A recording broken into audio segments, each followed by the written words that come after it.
The Silence Before the Storm. Shiloh, April 6, 1862. The human mind is designed to wake up in phases. There is the slow drift from the velvet darkness of sleep, the subconscious recognition of familiar surroundings, and the gradual tethering to reality.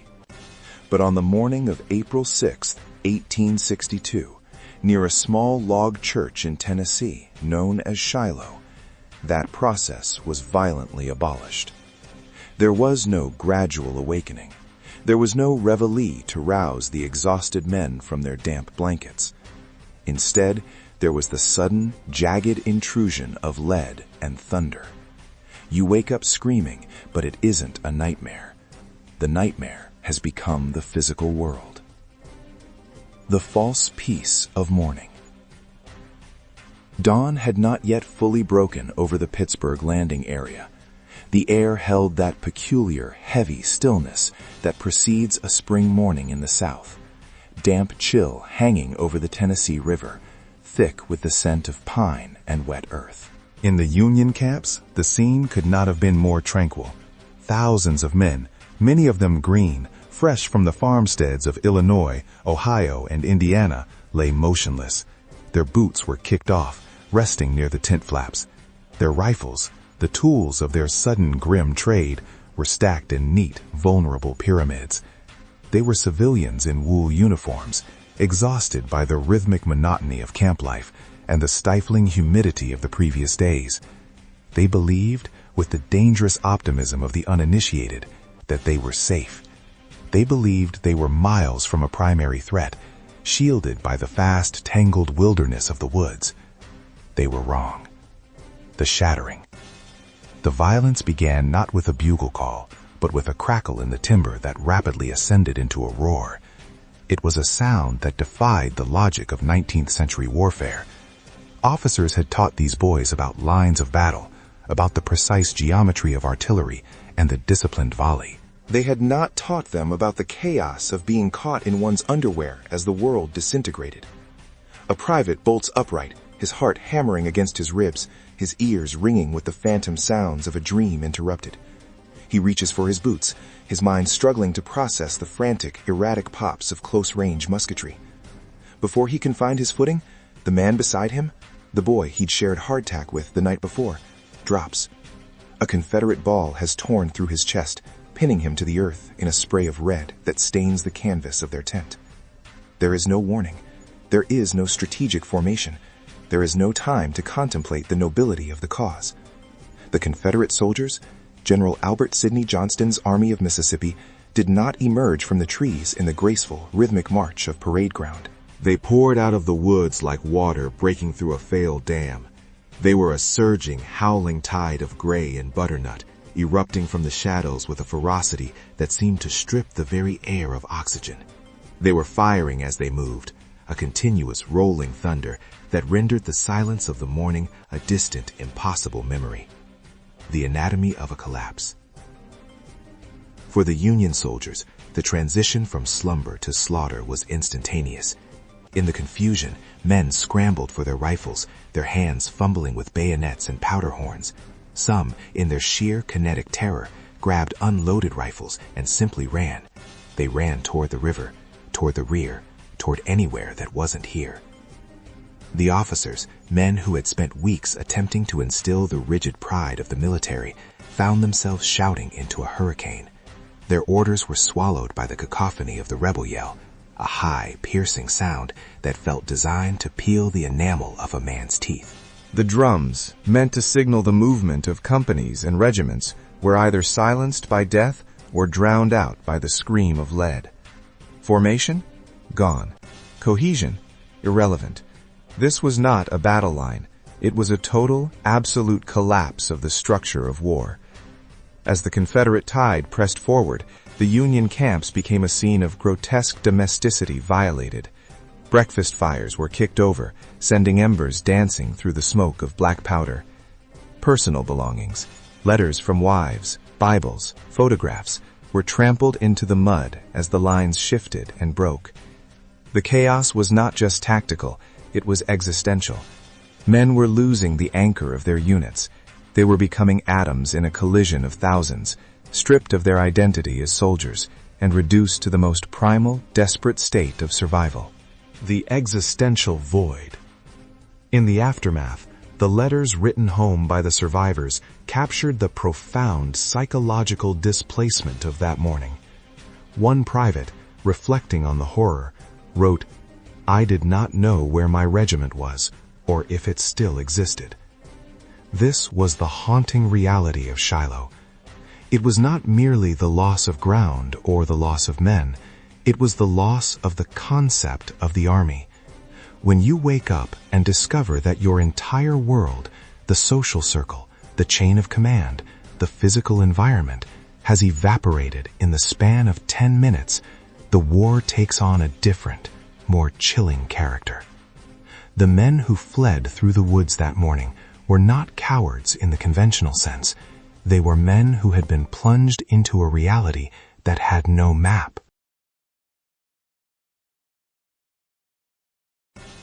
The illusion of supremacy, the audacity of Chancellorsville.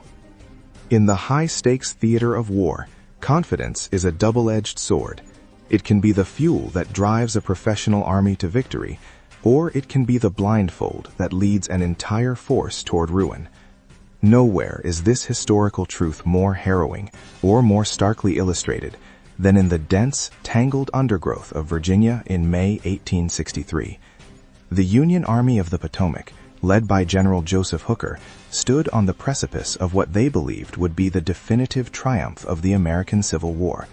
They did not just possess an advantage, they possessed a crushing mathematical certainty. They stood 130,000 men strong, facing a Confederate force less than half their size. By every metric of 19th century military science, the outcome was predetermined. The Union Army was massive, confident, and well supplied. General Hooker, a man of reputation and ego, had spent months reorganizing his forces, convinced he had finally forged an instrument of war capable of dismantling Robert E. Lee's Army of Northern Virginia. They thought they had the advantage, the histories would later whisper. They were wrong. The arrogance of momentum. In the early days of May 1863, the atmosphere within the Union camp was one of relaxed inevitability. Hooker, having successfully conducted a daring flanking maneuver of his own, had arrived at Chancellorsville in high spirits. He felt no rush. There was no pressure to force a decisive engagement immediately. He believed Lee was trapped, caught between the hammer of the Union wings and the anvil of the terrain. Hooker sat in his headquarters, mapping out a victory that felt like a foregone conclusion. He assumed Lee would be forced to retreat or face annihilation. He didn't account for the fact that Lee, a gambler at heart and a master of the unconventional, had no intention of following the Union script. The Union scouts were focused on the front. They were looking for the traditional signs of an impending assault, the gathering of artillery, the heavy thud of marching columns, the smoke of movement. But in the deep, brooding woods that surrounded the Union camps, the area known as the Wilderness, something was moving. It wasn't moving toward them. It was moving around them. The silent flank. While Hooker waited for the enemy to break themselves against his superior numbers, General Thomas Stonewall Jackson was executing a feat of tactical audacity that would live in infamy. Jackson did not move forward to meet the Union line. He moved sideways. He took 28,000 men, a massive, singular organism, and led them on a grueling 12-mile march through the dense, stifling forest. It was a journey of endurance and nerve. Branches snapped, leather boots crushed fallen leaves, and the heavy, humid air of Virginia muffled the sounds of thousands of men in motion. Yet despite the sheer scale of the movement, the Union intelligence network missed it entirely. The Union Army sat in their trenches, cooking rations, writing letters home, and discussing the coming peace. They were resting on the laurels of their numbers. They were drinking from the cup of their own perceived security. They were, in the most literal sense, being hunted. Jackson's men moved through the dense thickets like a ghost army. They emerged from the woods late in the afternoon on May 2nd, completely undetected by the Union's right flank, which was held by the 11th Corps. The unsuspecting Union soldiers were eating dinner, their muskets stacked, their guard lowered by the belief that the forest was impassable to an army of that size. The illusion crumbles. The transition from comfort to catastrophe was instantaneous. When Jackson finally gave the order to strike, the silence of the forest was replaced by the terrifying, high-pitched scream of the rebel yell. The Confederates surged out of the timber like a rising tide. For the men of the 11th Corps, the world dissolved. They looked toward the woods and saw not the retreat of a defeated foe, but the sudden, violent arrival of a predator. The Union Army, which had felt so invincible just hours before, found itself caught in a vice. The advantage of numbers had been stripped away by the geography of the battlefield. In the thick woods, it didn't matter that the Union had twice the men if those men were caught unprepared and disorganized. The confusion was absolute. As the Union lines collapsed, the confidence that had defined Hooker's strategy evaporated. The invincible army was suddenly scrambling for survival. Every advantage they thought they possessed, the terrain, the numbers, the momentum, had been turned against them. Jackson had effectively weaponized the silence of the forest, using the very thing the Union thought protected them as a screen for their own destruction. The lesson of the wilderness. The Battle of Chancellorsville remains a haunting study in the psychology of command. It serves as a reminder that in war, as in life, an advantage is only as good as one's perception of reality. By focusing entirely on what they expected to happen, the Union leadership failed to see what was happening. They became prisoners of their own assumptions. General Hooker, in his arrogance, had calculated the math of the war, but had failed to calculate the character of his opponent. He assumed that Lee would act in a way that fit the parameters of sensible, traditional warfare. He forgot that to a force in desperate circumstances, the rules of engagement are merely suggestions. When the dust finally settled on the blood-soaked leaf litter of the wilderness, the Union Army realized the terrifying truth. They were not in control. They never had been.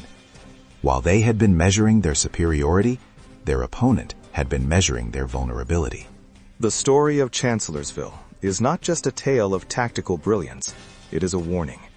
It is a testament to the fact that power, no matter how vast, is a fragile thing when it is accompanied by the blindness of overconfidence.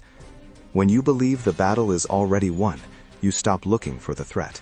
And that is precisely when the threat begins its march through the woods, quiet and unseen, circling around to find the gap in your armor.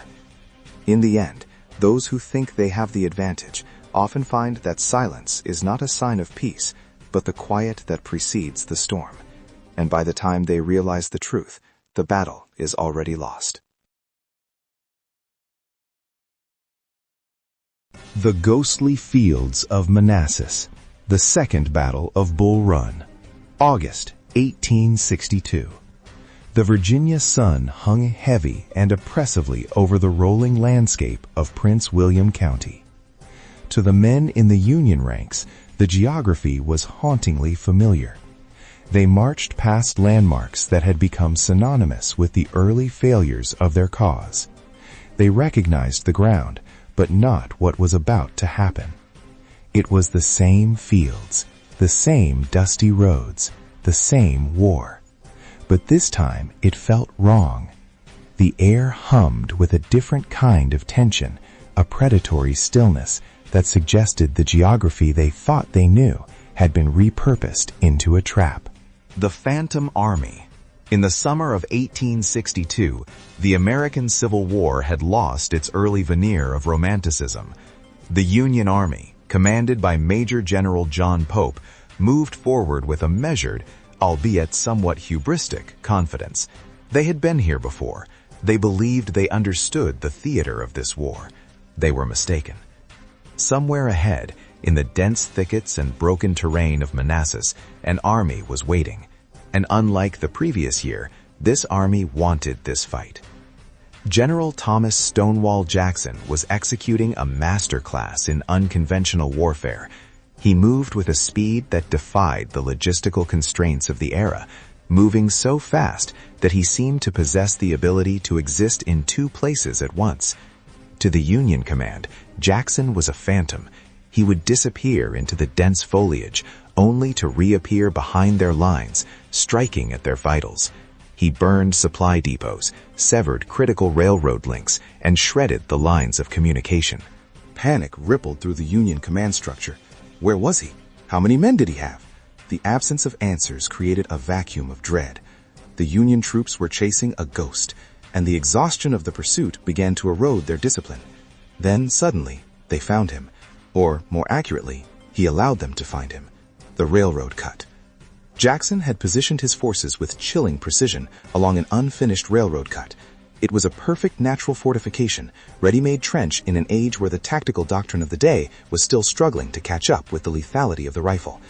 The order came down the line. Attack. The Union infantry moved forward. Lines formed with the rhythmic precision of a parade ground. Flags raised, the bright colors contrasting sharply against the muted browns and greens of the scarred landscape. They marched into the teeth of the storm. The gunfire began. It was explosive, rhythmic, and relentless. Jackson's men were dug into the earth, their bodies shielded by the embankment, their rifles spitting lead into the advancing Union ranks. The Union soldiers pushed forward, and they dropped. Line after line melted away into the tall grass. The sound was deafening, a cacophony of musketry that drowned out the frantic shouts of officers trying to maintain order. They charged again and again. The bravery of the men was undeniable, yet it was being ground into the dust by a tactical reality they were ill-equipped to confront. "We can't get through!" a soldier cried out, his voice a desperate punctuation to the slaughter. But the orders did not stop. The momentum of the engagement had developed a terrifying inertia of its own, independent of the commanders who had initiated it. The second hammer. While the Union forces bled in front of the railroad cut, they remained dangerously oblivious to the wider scope of the field. They believed they were fighting Jackson alone, but they were effectively fighting the entire Army of Northern Virginia. General Robert E. Lee had been maneuvering his forces with the same tactical fluidity as Jackson. While the Union Army was obsessed with crushing the force in the railroad cut, the rest of the Confederate Army, the force under James Longstreet, was maneuvering into a position that would change the trajectory of the war. As the sun began to dip, the trap snapped shut. Longstreet's command, totaling nearly 30,000 men, the largest massed assault of the war to that point, struck the Union left flank. It was a thunderous, overwhelming collision of humanity. The Union forces, already battered by the failed frontal assaults against Jackson, were caught in a pincer movement of devastating proportions. The landscape that had been so familiar to the soldiers a few hours prior was now unrecognizable. The dust, the smoke, and the chaos of retreat obliterated the lines of march. The panic that had been simmering in the northern ranks for days finally boiled over, turning a disciplined army into a fractured, retreating mass of humanity. The legacy of August. The Second Battle of Bull Run was not just a defeat, it was a psychological reckoning. It shattered the illusion that the war would be a series of predictable, set-piece battles where courage alone could overcome superior positioning. It cemented the legend of Stonewall Jackson as a military genius and propelled Robert E. Lee to the height of his powers. For the men on the ground, the battle left a trauma that defied simple articulation. They had marched onto fields they thought they knew, only to be confronted by a new, more lethal evolution of warfare. The old war was dead. The modern war had arrived, in the form of trenches, rapid maneuver, and the absolute destruction of the opposition. As the smoke cleared over the Manassas plains, the cost was staggering. Thousands lay dead or wounded, marking the soil with a record of a disaster that would necessitate a complete overhaul of Union strategy. When we look back at August 1862, we aren't just looking at a tactical blunder or a brilliant maneuver. We are looking at a moment where the soldiers realized that the terrain of war had shifted under their feet. They recognized the ground, but they were fighting a war that had left their assumptions behind. They had come looking for a victory, but they found a graveyard, and in the process, the Civil War entered its most brutal and uncompromising phase. The shadow of the cornstalks, remembering the single bloodiest day in American history. History is often taught in broad strokes, the shifting of borders and the grand speeches of generals. We speak of the American Civil War as a singular, monolithic tragedy. But within that 4-year nightmare, there exists a day that stands apart, frozen in time by the sheer, incomprehensible scale of its loss. September 17th, 1862. The place, a quiet stretch of farmland near Sharpsburg, Maryland, along the banks of a narrow, winding stream called Antietam Creek. By the time the sun set on that Tuesday, more Americans would be dead, wounded, or missing than on any other single day in the history of the United States.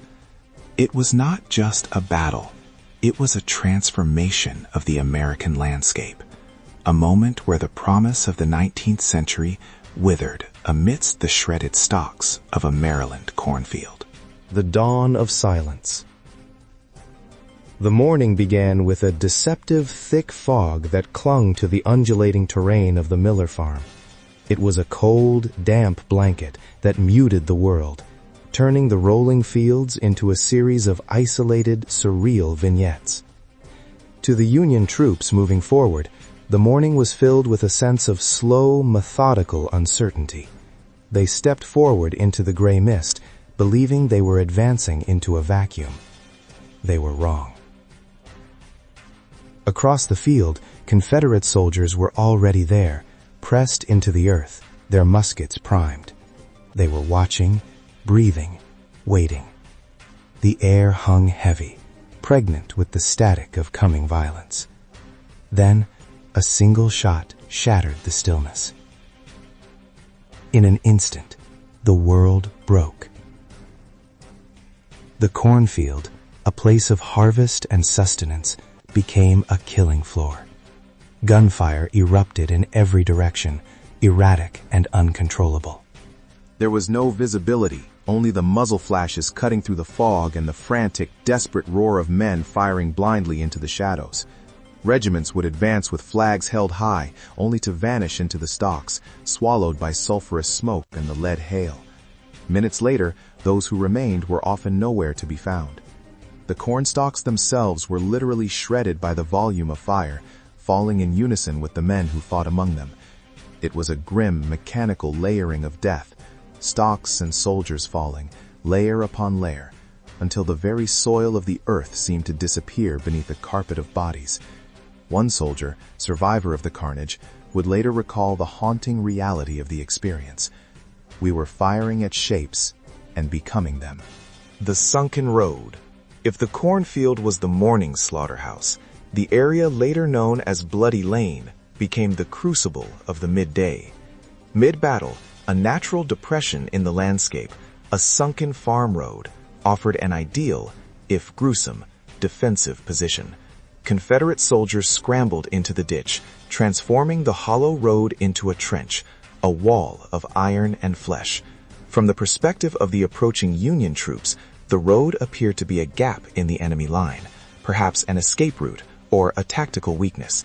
They surged forward, intent on breaking the resistance, only to be met by a wall of point-blank fire from a target they could not even see. The result was a textbook definition of horror. Men fell forward into the road, tumbling onto those who had fallen seconds before them. The ditch filled rapidly, the dead stacked, layering one upon another, until the road itself ceased to be a thoroughfare and became a trench of corpses. The calculus of loss. To look at the statistics of Antietam is to stare into an abyss. In 12 hours of fighting, the combined casualties, killed, wounded, and missing, reached over 22,700 men. To put that into perspective, the casualties on this single day are greater than the total number of American deaths in the War of 1812, the Mexican-American War, and the Spanish-American War combined. The sheer logistical weight of that much suffering is difficult for the human mind to process. But beyond the numbers lies the individual silence that followed.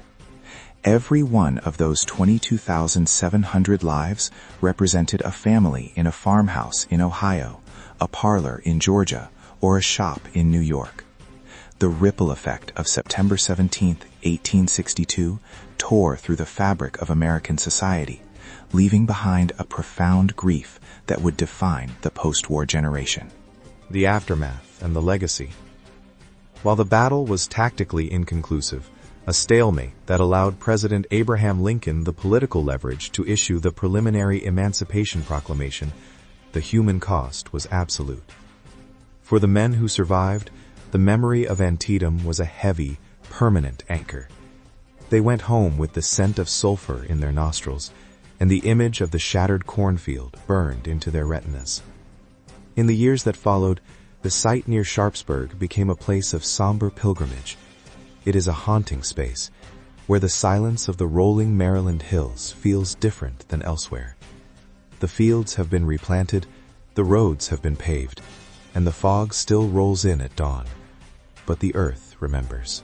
The Battle of Antietam serves as a jarring reminder of the cost of division.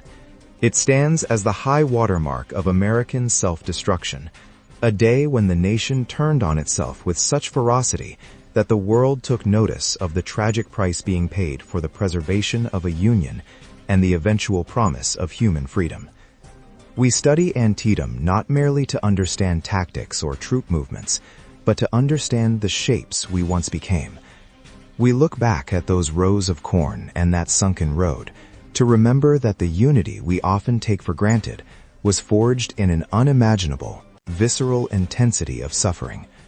On September 17, 1862, the nation broke to be remade, but the price of that reconstruction was paid in the blood of a generation, one day, one field, and one sunken road at a time. The High Cost of Duty. Reflection on the Battle of Fredericksburg. December 13, 1862, remains etched in American history not merely as a tactical failure, but as a testament to the sheer, harrowing weight of obedience. In the annals of the Civil War, few engagements capture the grim inevitability of conflict as starkly as the Battle of Fredericksburg. It was a day where geography, strategy, and human endurance collided, leaving behind a legacy of sacrifice that transcends the regional lines of the conflict. For the men who stood on the banks of the Rappahannock River, the experience was not one of glory or high-minded fervor. It was the cold, visceral realization that they were walking into a death sentence. The prelude to despair. The atmosphere in December 1862 was biting. A sharp, unforgiving winter air settled over the landscape, penetrating the thin wool uniforms of the Union soldiers. As the Army of the Potomac prepared to engage, the tactical landscape offered no sanctuary. Before them lay a wide, open expanse, a killing field devoid of cover, where infantry would be forced to march against a fortified position. Across the field stood Marier's Heights, protected by a stone wall that would soon become synonymous with slaughter. For the Confederate defenders, it was a position of nearly impregnable advantage.